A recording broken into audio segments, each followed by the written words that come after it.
بسم الله الرحمن الرحيم وعلى بركة الله وتوفيقه أعلنت انطلاقة وبداية الشوط الثاني للابكار المفاريد من المسافة الأولى 1500 متر لمركز النادي اليوم الجمعة الموافق 30/1 لعام 1447 من الهجرة النبوية الشريفة.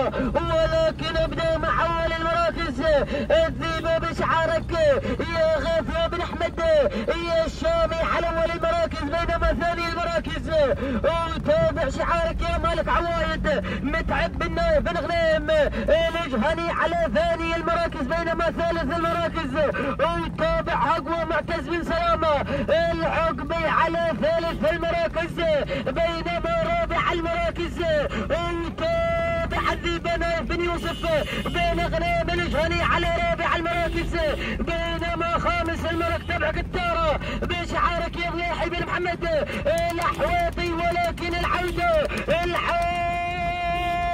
الأول المراكز، العودة الأول الصدر الأول الأسماء وتابع عوايد يا متعب يا بن نايف يا بن غنيم يا الجهنية على الصدارة الأولى، وأيضا هقوى يا معتز يا بن سلامة يا العقية على ثاني المراكز على ثاني الأسماء، بينما ثالث المراكز وتابع دانا يا فهد يا بن سليمان يا البلوية من يغير على ثاني المراكز.